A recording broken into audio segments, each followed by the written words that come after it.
దేవుని నామమునకు మహిమ కలుగును గాక. ప్రభునందు ప్రియులరా, మన ప్రభువు రక్షకుడునైన క్రీస్తు యేసు పరిశుద్ధ నామంలో మీ అందరికీ శుభములు. 3వ తేదీ మార్చి మాసము 2025వ సంవత్సరం.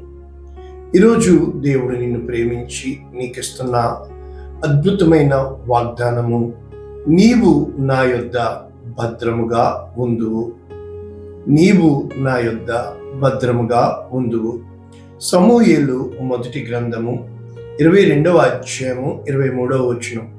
పూర్తి వచనము ఈ విధంగా ఉంది: నీవు భయపడక నా యొద్ద ఉండుము, నా యొద్ద నీవు భద్రముగా ఉందువు.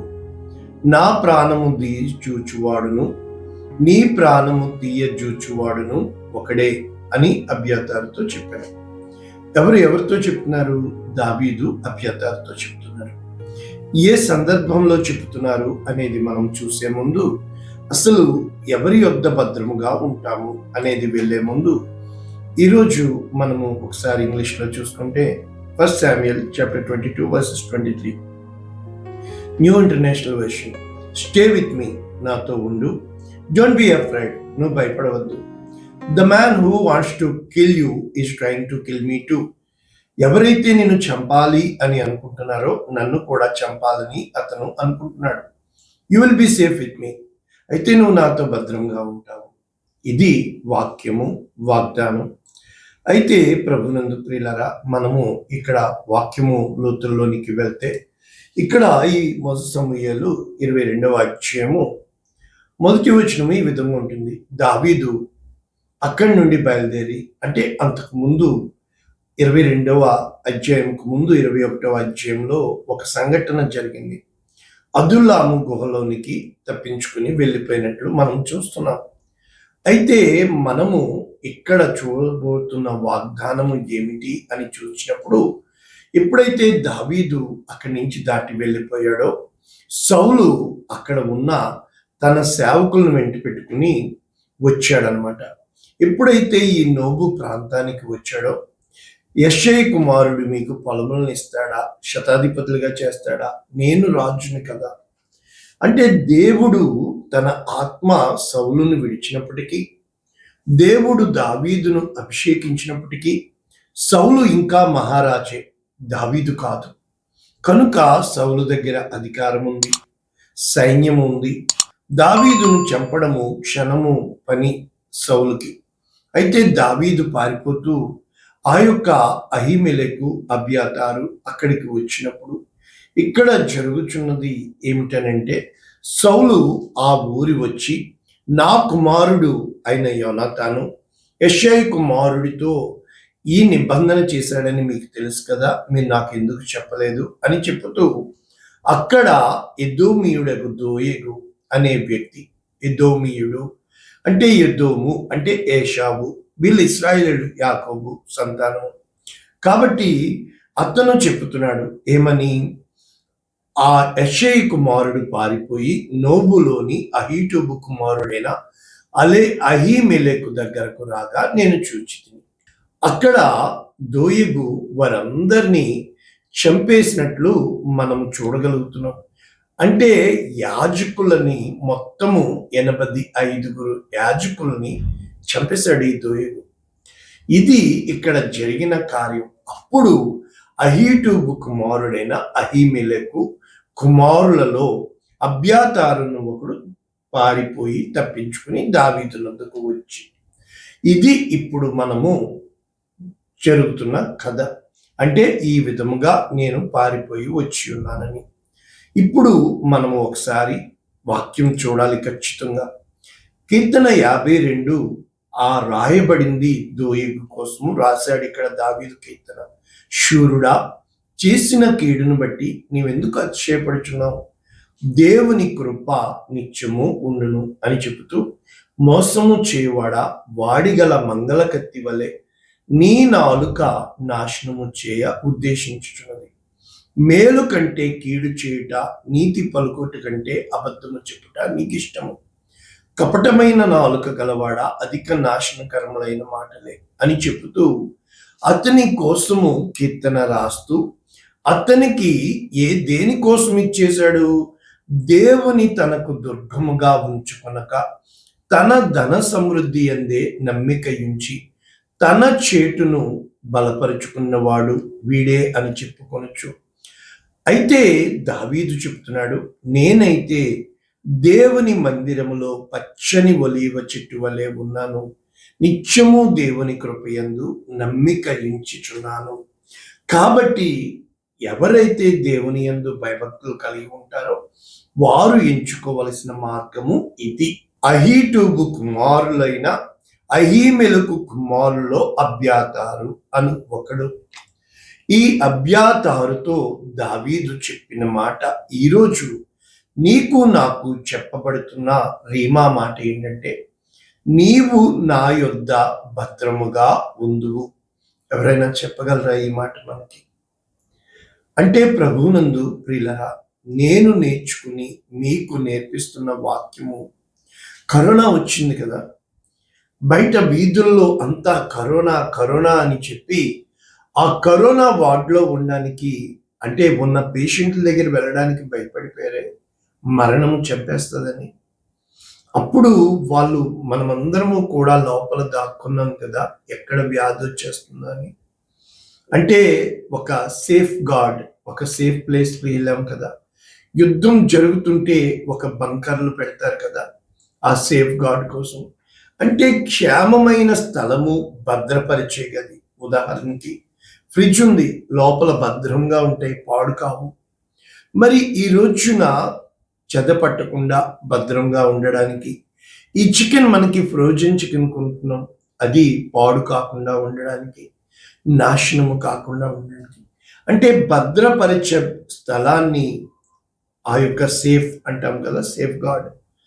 అయితే ఈ రోజున ప్రభునందు ప్రియులరా, దావీదును చంపచూస్తున్న వ్యక్తి సౌలు, అదే వ్యక్తి ఇక్కడ అబ్యాతారు యాజకుడిని కూడా చంపేస్తున్నాడు. అంటే సౌలు విచక్షణ జ్ఞానము కోల్పోయి తన శత్రువుని చంపడానికి చూస్తున్నాడు అనుకుంటున్నాడు, కానీ దేవునికి విరోధముగా మూట కట్టుకుంటున్నాడు పాపాన్ని అని. చాలాసార్లు మన జీవితంలో దేవుని చిత్తంలోంచి ఎప్పుడైతే తొలగిపోతామో, ఎదుటి వారిని పగా ప్రతీకారాలతో మనం నింపబడి నాశనం చేయడానికి చూస్తాం. అయితే ఇక్కడ అతను ఒక యాజకుడు, అబ్యాతారు, ఒక యుద్ధం చేయలేడు, పరుషమైన మాటలు మాట్లాడకూడదు, తనకి ఆశయం లేదు, పారిపోయి దావీదు దగ్గరికి వచ్చాడు. చాలాసార్లు మన జీవితంలో పారిపోయినప్పుడు, ఎక్కడ ఉండాలో తెలియనప్పుడు, ఇక్కడ కొన్ని కీర్తనలు మనం చూస్తే, కీర్తన 56:11, నేను దేవుని యందు నమ్మిక ఉంచున్నాను, నేను భయపడను, నరులు నన్నేమి చేయగలరు అంటాం, అనడం. కానీ మరణము తరుముతుంది, నిలవడానికి నీటి స్థలం ఉండదు, ఎవరూ హక్కున చేర్చుకోరు. అంటే కోడి తన రెక్కల కింద బిడల్ని చేర్చుకుంటుంది, తల్లి గర్భంలో బిడ్డ ఉన్నంత కాలము క్షేమము. తాబేలు ఆ యొక్క పైన ఆ యొక్క తన కంచె కవచంలాగా ఆ యొక్క డెక్క ఉంటుంది, ఆ లోపల ఉన్నంత వరకు క్షేమం, బయటకు వస్తే చచ్చిపోద్ది. నీటిలో ఉన్నంత కాలము చేప క్షేమంగా ఉంటుంది. ఇలాగ అనేక విషయాలు భద్రంగా వాటిని పెట్టిన స్థితిలో ఉన్నప్పుడు, చాలాసార్లు ఎప్పుడైతే మనము అది మనకి కష్టంగా అనిపించినప్పుడు, మనకి శ్రమగా అనిపించినప్పుడు, ఆ భద్రంగా ఉంచబడిన స్థలంలోంచి మనం బయటికి రావడానికి ప్రయత్నం చేస్తూ ఉంటాము. కీర్తన 91 మనందరికీ తెలిసిందే, మహోన్నతిని చాటున నివసించువాడు, సర్వశక్తుని నీడను విశ్రమించువాడు. అంటే ఆ యొక్క the secret place of the most high అంటారు. ఆయన రెక్కల క్రింద ఉన్నప్పుడు మనం భద్రంగా ఉంటామని తెలిసిన, అంటే కీర్తన 46:1 మనకి చక్కటి పాట ఉంది అక్కడ. దేవుడు మనకు ఆశ్రయము, దుర్గము, అంటే ఒక బలమైన స్థలము, నిన్ను దాచేవాడు, నిన్ను కాపాడేవాడు, తన రెక్కల కింద భద్రపరిచేవాడు. ఆపత్కాలంలో ఆయన నమ్ముకొనదగిన సహాయకుడు. అంటే ఆయన నీకు ఏ విధముగా సహాయం చేస్తాడు? భూమి మార్పు నొందిన, జలములు ఘోషించిన, ఎప్పుడూ కూడా ఆయన నిన్ను భద్రంగా పెట్టేటట్లు మనం ఇక్కడ చూస్తున్నాం. అయితే ప్రభునందు ప్రియులరా, నీతిమంతుడు ఏం చేస్తాడంటే, సామెతలు 18:10, యెహోవా నామము బలమైన దుర్గము, నీతిమంతుడు అందులోనికి పరిగెత్తి సురక్షితముగా ఉన్నాడు. అంటే ఎలా నేర్చుకోవాలి ఈరోజు? చూడండి, భద్రత అనే స్థలము మనకి ఈ లోకంలో ఏదీ లేదు.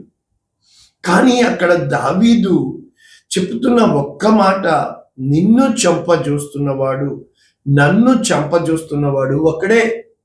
అంటే యోహాను సువార్త 15:20లో అంటున్నారు, మీరు నా దగ్గర ఉండండి, అయితే లోకులు నన్ను హింసించిన యెడల మీరు, అంటే మొట్టమొదట నిన్ను చంపే కంటే ముందు నేను నా ప్రాణం అడ్డేస్తాను, నేనున్నాను కదా, మొదట నన్ను చంపుతాడు, నన్ను దాటి నీ దగ్గరికి వస్తాడు. అంటే దావీదైతే ఆ గొర్రె పిల్లల దగ్గర దేవుడు పరీక్ష పెట్టాడో, ఆడ ఎలుకబంటిని పంపించాడు, గొర్రె పిల్లని కాపాడాడు, తన ప్రాణాన్ని రిస్క్లో పెట్టి ఆ ఎలుకబంటిని, తర్వాత సింహాన్ని, గొలియాతుని చంపిన దావీదు ఈరోజు తన స్థితిని బట్టి క్షణం చాలు సౌలుని చంపేయడానికి, కానీ అభిషేకించబడిన వాణ్ణి నేను ముట్టను, ఎందుకు దేవునికి వ్యతిరేకంగా నేను పాపం చేస్తాను అని తను దాక్కుంటూ పారిపోతున్నాడు. ఈ రోజున తన నిమిత్తము 85 మంది యాజకులు చనిపోయారంటే గుండె పగిలి ఏడుస్తూ, నేనేమీ చేయలేకపోయినా, నా నిమిత్తము చనిపోయారే, ఓలే నువ్వు వచ్చావు కదా, నా దగ్గర నువ్వు ఉండు, నేను నిన్ను చూసుకుంటాను. మొదట నా మీద చేయి వేస్తాడు, తర్వాత నీ మీద. నిజంగా ఇలాగా మనకి ధైర్యం చెప్పేవాళ్ళు, మనల్ని నడిపించేవాళ్ళు, మనల్ని ఆదరించేవాళ్ళు, మనకి తోడుగా ఉండేవాళ్ళు, చెయ్యిలో చేసి నీకొచ్చిన కష్టం కంటే నాదేం ఎక్కువ కాదు, నా దగ్గర ఉండు, నేను నీకు చూసుకుంటాను, జీవితంలో అలసిపోయాను. ఏ రోజునైతే మనిషి ఉంటాడు నీ దగ్గర, నీకు తెలుసా, ఏ రోజైతే నీ దగ్గర ఏదన్నా పని ఉంటేనే మనుషులు ఉంటారు, అవసరం ఉంటేనే ఉంటారు, జనం వచ్చేస్తే ధనం వచ్చేస్తుంది అనుకుంటారు. కానీ ఎప్పుడైతే నీ దగ్గర ఏదీ లేదో, నేను ఉన్నాను అని నువ్వు చెప్పినా కూడా నిన్ను నమ్మడానికి వాళ్ళ దగ్గర వాళ్ళకి కావాల్సింది ఏమీ లేదు కనుక ఉండలేరు. అయితే ఆ రోజున ఈ సమూయేలు గ్రంథము, ఈ మొదటి గ్రంథం మనం చూసినప్పుడు 22వ అధ్యాయము మరి మొదటి వచనంలో ఆ యొక్క దావీదు అదుల్లాము గుహలోనికి వెళ్ళినప్పుడు అక్కడ ఎవరెవరు వచ్చారో తెలుసా? ఇబ్బంది గలవారు, అప్పులు చేసుకుని వారు, అసమాధానముగా ఉండేవారు 400 మంది వచ్చినప్పుడు వారికి అధిపతిగా దావీదున్నాడు. కానీ ఒకరోజు వచ్చింది, వీరే దావీదు మీద రాళ్ళు పెట్టి కొట్టారు. అయితే దావీదు తన దేవుడిని బట్టి ధైర్యం తెచ్చుకున్నాడని ఉంది. అంటే ప్రభునందు ప్రియులరా, ఈ రోజున ఆ ఆశ్రయ దుర్గముగా ఉండే మనసు నీకుందా? ఒక ప్రాణాపాయంలో వచ్చిన వ్యక్తికి నీ దగ్గర ఆశ్రయం ఇచ్చే ఆ గుణము నీ దగ్గర ఉందా? నువ్వు రావడాన్ని బట్టి వాడికి ముందే తెలిసిపోతుంది, నిన్ను బట్టి వచ్చి నన్ను చంపుతాడు అనే ఈ రోజుల్లో, ఆ రోజుల్లో కూడా అంతే కదా. అంటే టెక్నాలజీ పెరిగింది, మన అప్డేట్స్ చాలా అయిపోయినాయి, కంఫర్ట్ జోన్ అయిపోయినాయి, పిల్లలు పెద్దవాళ్ళు అయిపోతున్నారు, అనుకున్నట్లుగా జీవితం వెళ్ళిపోతుంది. కానీ నిజంగా మన గుణగణాలు, మన జీవిత విధానము, నమ్మిన సిద్ధాంతం కోసం విశ్వాసమును కాపాడుకుంటూ, అంటే దావీదు దగ్గర ఎంతమంది ఈ విధముగా ఆశ్రయం పొందారో కదా. అందులో అబ్యాతారు ప్రధాన యాజకుడై ఉన్నప్పుడు అని చెప్పి కూడా దావీదు కోసము మరి మనం చూచినప్పుడు యేసు ప్రభుల వారు చెప్పినట్లు వింటున్నాం, సన్నిధి రొట్టెలు తిన్నాడు కదా అని. అంటే ప్రభువునందు ప్రియులరా, మన జీవితంలో కష్టం వచ్చినప్పుడు నిజంగా ఎవరి దగ్గరికన్నా వెళ్ళి తల దాచుకునే వాళ్ళు ఈ రోజునున్నారా? కరువైపోయారు కదా. నీకు కష్టం వచ్చినప్పుడు అంటే నీ ఇష్టంలో ఉన్న ప్రజలు ఎవరైనా నీ కష్టంలో నీతో ఉండగలుగుతున్నారా? నా జీవితంలో నాకు పదే పదే దేవుడు చెప్పాడు, నిన్ను అద్భుతమైన మార్గంలో నేను నిన్ను నడిపిస్తున్నాను. పిచ్చోడా, నీ కష్టంలో నీతో ఎవరు ఉంటారా అది నువ్వు గుర్తెరగాల. ఏ ప్రజలు నా చుట్టూ తిరిగారో నా కష్టకాలంలో నన్ను చూస్తే పాపం అన్నట్లు ముఖం తప్పించుకొని వెళ్ళిపోతున్నప్పుడు చాలా బాధ అనిపిస్తుంది కదా. అరే, వీళ్ళ కష్టంలో నా దగ్గర తలదాచుకున్నారే, ఈరోజు నాకు కష్టం వచ్చింది. ప్రభునందు ప్రియులరా, గూడు చెదరి గుండె పగిలి బ్రతుకు భారమై నిలువలేక నా ప్రాణం సొమ్మసిల్లెను. వాగ్దానం చేసి నన్ను పిలచినవాడా, చేయి విడువకు ఊపిరాగే వరకు, నా చేయి విడువకు ఊపిరాగే వరకు. ఎడారులను నదులుగా చేయువాడవు, నదులను రహదారులుగా మార్చువాడవు. నీకే తెలియును నేను వెళ్ళు మార్గము. అంటే దేవుడు నిన్ను పెట్టిన చోటను ఉన్నప్పుడు ఒక షడ్రక్ మేషక్ అబేద్నెగోలు దేవుని యొద్ద భద్రంగా ఉంటాను అని నిర్ణయించుకున్నారు. అక్కడ నెబుకద్నెజరు చెప్తాడు, ఏడంతలు అగ్ని ఎక్కువ చేయనని. అగ్నిలో సైతం వారు భద్రంగా ఉన్నారు. ఒక యోనాని భద్రంగా పెట్టాలనుకున్నాడు, తుఫాన్ వచ్చింది, విసిరి పారేశారు సముద్రంలో. చేప గర్భములో యోనాని భద్రంగా దాచిన దేవుడు, సింహాల గుహలో దానియేలును భద్రంగా దాచిన దేవుడు. ఎక్కడైతే ఫరో ఆ యొక్క చిన్నపిల్లల్ని చంపేయండి మగవారిని అన్నాడో, ఆ ఫరో ప్యాలెస్ లోనే అసలైన వాడిని మోషేని భద్రపరిచిన దేవుడు. ఆయన భద్రతలో నీవు నేను ఎమడగలుగుతున్నామా? ఆయన చేతి నీడనా, ఆయన రెక్కల చాటున దేవుడు నిన్ను ఎక్కడ పెట్టాడో, ఒక ఏలియాతో నీవు ఆ యొక్క కెరీతు వాగు దగ్గర ఉండు, నిన్ను పోషించుటకు నేను కాకులకు ఆజ్ఞ ఇస్తాను. కాకుల చేత నేను పోషింపబడాను. నన్ను పెట్టిన స్థలంలో నేనున్నాను. ఉపద్రవాలు వచ్చినాయి, ఉద్రేకాలు వచ్చినాయి, భావోద్వేగాలు వచ్చినాయి, కానీ నన్ను భద్రంగా కాపాడాడు. నమ్మగలవా దేవుణ్ణి? అంతగా నమ్మగలవా దేవుణ్ణి? వేడుకొనగలవా దేవుణ్ణి? వాడుకొనగలవా దేవుణ్ణి? అంటే కష్టం వచ్చినప్పుడు దేవుని దగ్గరకు వస్తున్నాం మనము. ఆ కష్టం తీరిపోయిన వెంటనే మన ఇష్టం వైపు వెళ్ళిపోతున్నాం మనము. ఆయన సన్నిధిలో ఒక్క దినము గడుపుట 1000 దినముల కంటే శ్రేష్టమే. ఆయన మందిరములో పచ్చని ఒలీవ చెట్టు వలె నువ్వు ఉండాలని, ఈరోజున ఆయన యొద్ద నీవు భద్రముగా ఉంటావని, మరి ఎక్కడా కూడా ఈ లోకంలో భద్రత లేదని, గడాంధకారపు లోయలో నేను సంచరించిన ఏ అపాయమునకు నేను భయపడను, నీవు నాకు తోడయందువు, నీ దుడ్డు కరదండమున నాకు. ఒక యోసేపు అన్నదమ్ముల దగ్గర క్షేమంగా ఉండలేకపోయాడు, అమ్మి పాడేశారు, చచ్చిపోయాడని చెప్పాను. కానీ అదే యోసేపు తన అన్నదమ్ముల్ని కడుపులో పెట్టుకుని, మీరు నా దగ్గర భద్రముగా ఉంటారు, నేను మిమ్మల్ని మీ పిల్లల్ని పోషిస్తాను అన్నాడే. అటువంటి ప్రేమపూర్వకమైన మాటలు ఈ రోజుల్లో వినగలమా? చూడగలమా?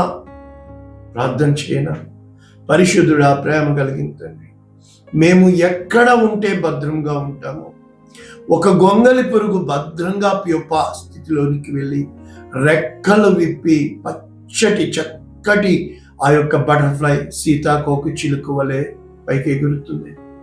మేము నీ సన్నిధిలో ఆ విధముగా ఉండగలిగే కృప వాక్యం వింటున్న ఒక్కొక్కరికి కలుగునుగాక అని యేసు నామమున దీవిస్తున్నాము తండ్రి. Amen. God bless you all. దేవుడు మిమ్మల్ని దీవించునుగాక. ఆమేన్.